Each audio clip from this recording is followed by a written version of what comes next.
All right, I made a video last night. I was pretty down. I still, I still am, but I'm doing all right. Getting through the day. You know, you got to be bummed out when you're going through something like this. It's not right. Um, but got up this morning. Got this court stuff out. I woke. I was trying to think about the first thing that happened this morning. I was going to get on here and play this, and I just decided to start talking. I guess I should put this thing down.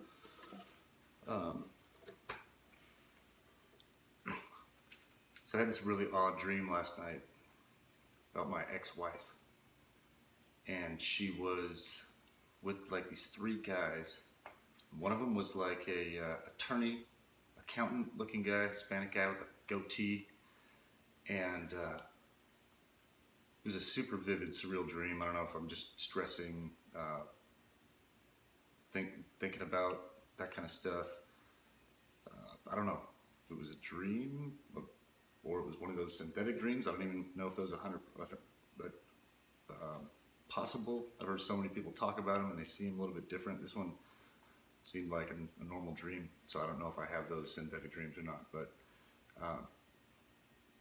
it was really weird. She was like, she was hanging out with these guys, like this warehouse kind of thing. They had all these like costumes and props and stuff. And the Hispanic guy, had like a suit, like he'd taken his jacket off and he just had the vest on, and white shirt. He had like cufflinks and stuff. Looking sharp, like he made a lot of money. He I think his vest was purple.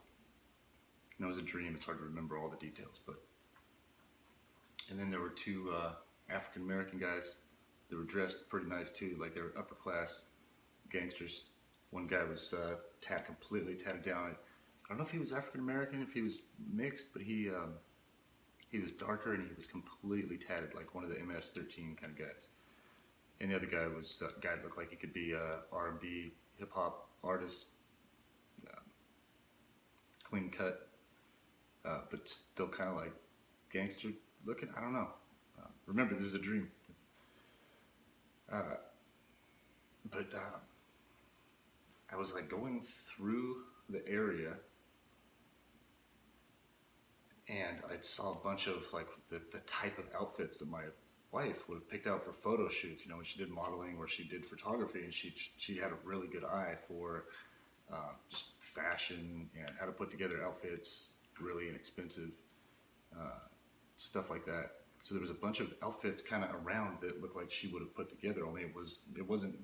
It was all cluttered. Stuff was everywhere. Which I guess her closet was kind of like that sometimes. But she had some outfit on. It was looking amazing, and but she would look like she was getting ready to go somewhere. Like had a dress on. These guys were like doing her hair for her, like braiding her hair in the back, but like primping her up like they were her property. Like, okay, she's getting ready to go. The other guy was doing some paperwork, like getting I don't know what he was doing, working at the desk, but he was like the guy that was in charge, and these other two guys were like the guys that were there to get her ready for whatever she was going to do. I don't know. So anyway, that's how, and I woke up from that dream, like as she was walking out the door to go wherever. So who knows about that? So I woke up and thought, whoa, geez, that was a weird dream. It seemed really realistic, like almost like I was remote viewing or something like that.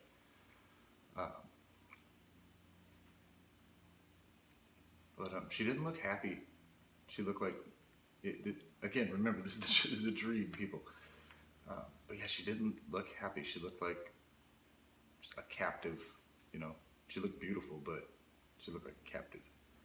So enough about that dream. So I woke up like, trying to wrap my head around that whole thing. And then as I'm waking up, immediately I get a text message from my mom. It's just a picture of her white dog and black cat. It said there's room together for both of them in the bed. I was like, okay. Thanks for the random text.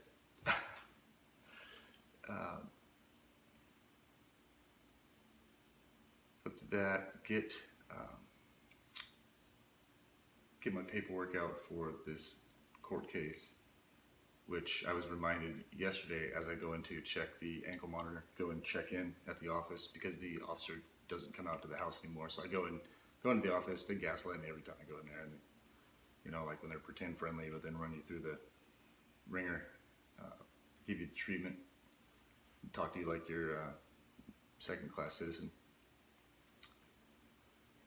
That guy notified me yesterday, or the day before yesterday. Oh, you've got court on Thursday, huh? I said, no, it's in 2 weeks. Judge said 45 days. Clearly got my attorney to admit that he heard the judge say that on the phone, which I recorded, which in Arizona is fine. You can do that. It's a one-party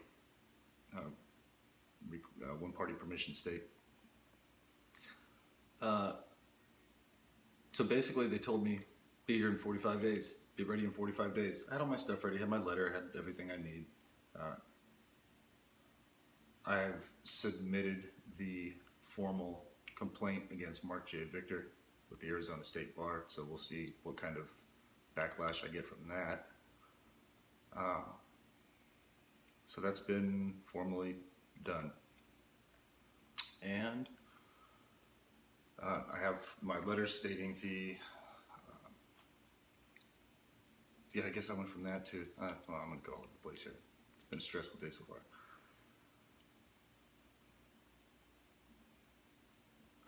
Let's see, where did I leave off?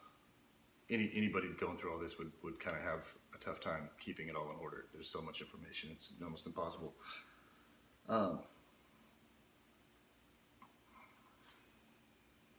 Geez, I don't remember where I left off. Okay, so I submitted the formal complaint. I have my letter written to the judge stating the Arizona State rules, regulations the attorney basically violated, did not zealously defend me. I was not aware that I had an opportunity to exercise my rights and demand exculpatory evidence or even a motion discovery, which the exculpatory evidence should have been in, but wasn't. I thought I had no other choice other than to take this plea deal. So I signed it. I was like, I'm screwed. I just have to take a bite of the sandwich that I don't want to eat.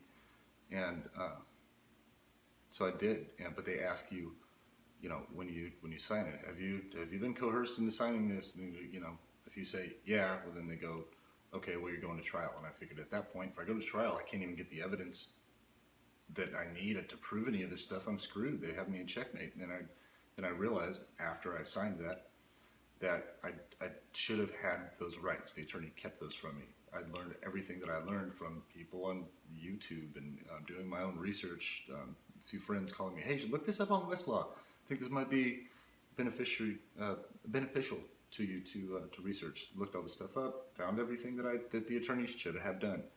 Put that in my report. And I'm asking the judge to either drop the plea deal and let me go to a trial, or drop the case because they are not providing the exculpatory evidence. How can anyone be convicted of anything if they won't give you all the evidence from the case, especially if they are police body camera videos? And there's stuff in there that I need. This whole thing didn't start that day. So anyway, back to today, get all that done, talk to the attorney. Finally, I've been trying to contact him for a month. And he's stuck in a pretty weird position too, because if he actually defends me, he might get targeted, or I don't know what their deal is. I'm gonna have to just do this myself. So tomorrow okay, let me get back to the attorney is on the phone with me. I've got him on speaker, talking to him, trying to ask some questions. I'm trying to explain to him what I want to do, telling him I'm not going to accept a plea deal. If they sentence me, fine, I'll appeal it. Not fine, I don't want them to sentence me tomorrow. It's not right. How can they do that without all the evidence and without looking at the entire case, understanding like, hey, maybe this guy did get screwed over. Maybe we should look at this a little bit further. I mean, he filed a complaint with the Arizona State Bar. He's given us affidavits from a bunch of intel agents. I almost said that was almost a Freudian slip. I say almost said infidel agents. A bunch of intel agents.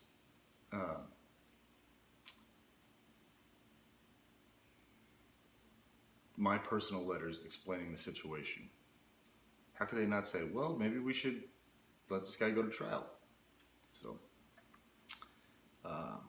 they could do that for me if they were trying to work in the best interest of the citizens and society. I'm not financially independent really anymore. I hardly pay the bills. The whole thing has drained my bank account. You know, make like $100 a month on YouTube. I'm at the end here, so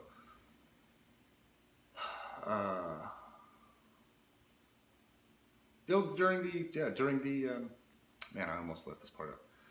During the phone call with the attorney, if you've been watching my videos, you know that there's a lady that's been showing up here at all different weird times, pounding on my door at 2 o'clock in the morning. I have her voice on video in my front door saying, I'm like you, whatever.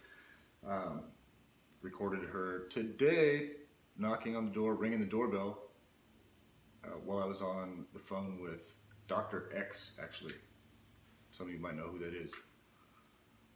So I'm on the phone with Dr. X for like 2.5 hours earlier, talking about some things. And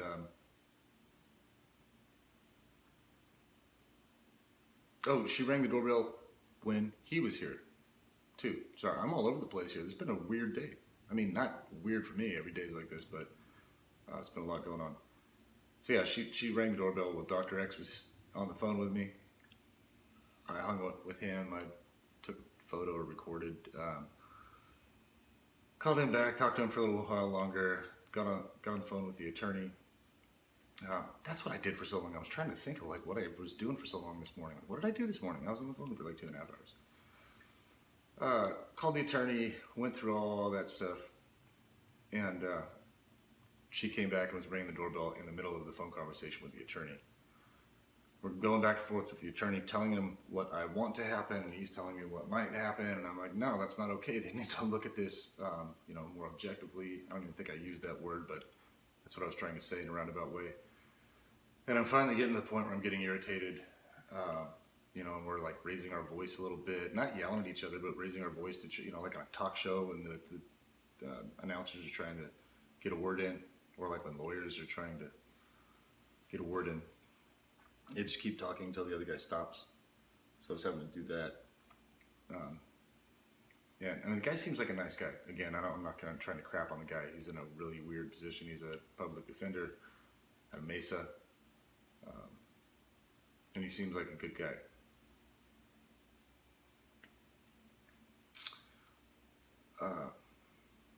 So he's explaining to me how the system works, and I'm explaining to him that I'm trying to use common sense, and then the system doesn't work with common sense, really. Like, well, you signed this thing. I'm like, yeah, but look, I'm trying to explain to you the story, like why I signed it. Felt like I had no other option. And then all of a sudden, boom, all this information drops in my lap, and I'm like, wait a minute. This attorney could have helped me, could have actually told me about this. Every attorney does a motion discovery.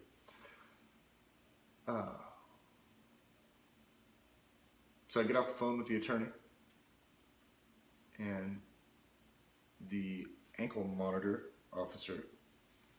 I get off the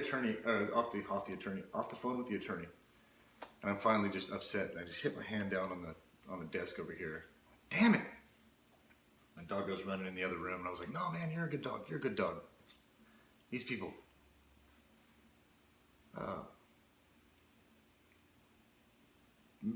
A couple seconds after that, my phone rings. It's Sheila Jones, I believe is her name, the ankle monitor officer. Hey, Michael, I'm just calling to let you know you have court tomorrow. I was like, yeah, thanks for calling to let me know the day right before court. I appreciate that. She's like, well, yeah, I guess I heard you came into our office already and talked to so-and-so. And did you want a copy of the minute report? And I was like, no, I don't need a copy of that now. Because the only reason I asked for it is the guy said, you have court in 2 days. And I said, can you give me a copy of that so I can look at it? He's like, nah, I can't do that. You can get one from the court. Which all he had to do is hit Control P, print it out for me.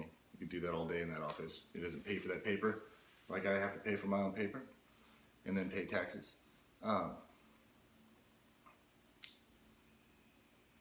So I didn't get that. I'd call my attorney like 4 or 5 times. He finally called me back. Said, yeah, it says right here you go to court on Thursday. So I'm like, oh, okay, all right.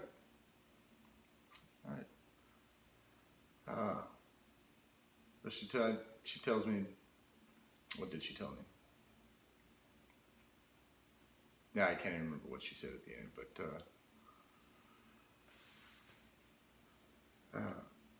got off the phone with her, and then I start hearing my front door open, and then I was like, wait, who's putting a key in the door? Oh, right, it's not the lady that's been ringing my doorbell all day. It's early release. My daughter got home, so we're just here at the house now. I don't think I plan on leaving today. Don't really feel like dealing with the things that I normally deal with the day before court, which usually are 100-fold what normally goes on. I'd like you to be nice and like tired and stressed out and shaky when you go into court, so you look like a weirdo.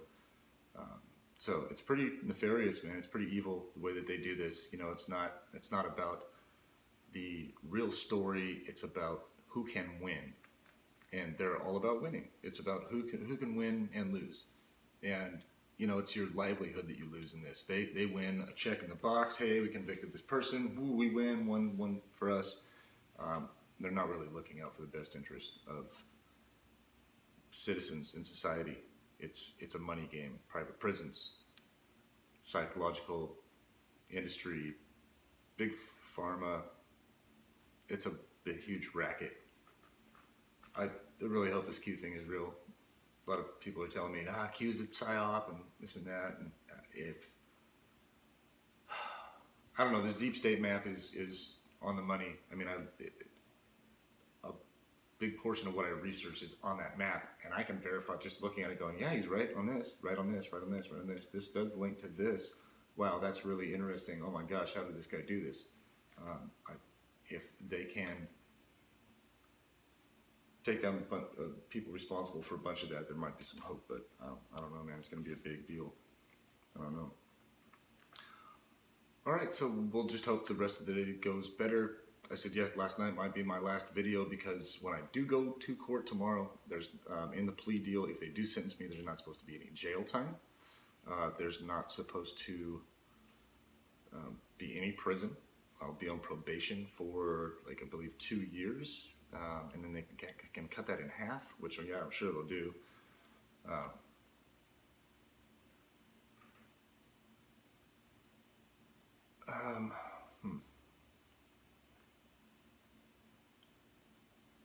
But in the past, they have surprised me on many of occasions.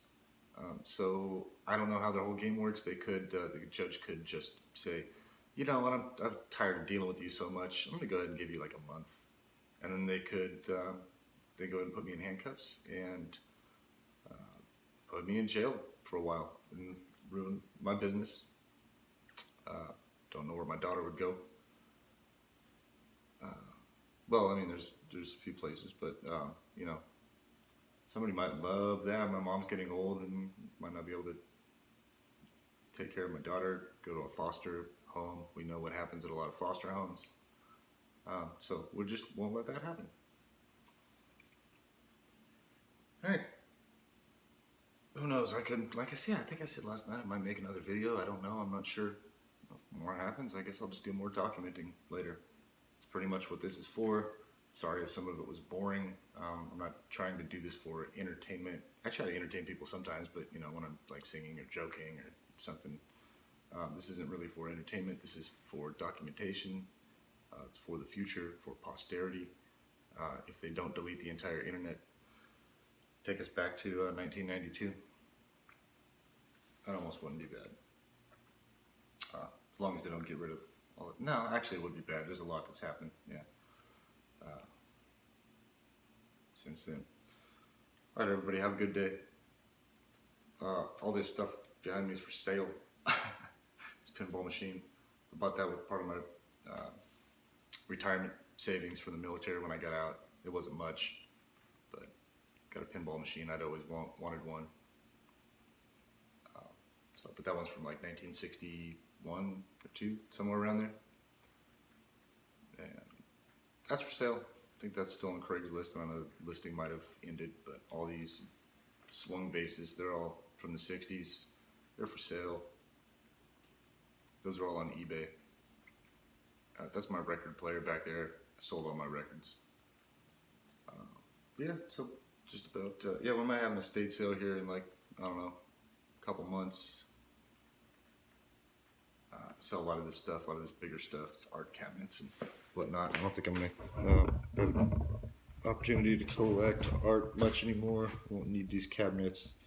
They're really tough to find. They're from, I think those are from like the 50s or 60s. I might be off on those. The locks look a little newer. Maybe the newer. And this one right here is from the 50s for sure. Metal one. I'll probably auction some of that stuff off. Or just sell it in a estate sale, whatever. I don't know. We'll see. We'll see how well that goes. Everybody have a great day.